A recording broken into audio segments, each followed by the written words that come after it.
ఏమిట్రా భగవంతుడా. ఒరే సీను. వదినా నేను వాడికి నచ్చెప్తాను, నువ్వు వెళ్ళు.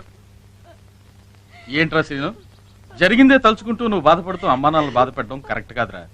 ఏంటన్నయ్య నువ్వు కూడాను, జరిగిందేదో జరిగిందని వాడికి ధైర్యం చెప్పాల్సింది పోయి నువ్వు కూడా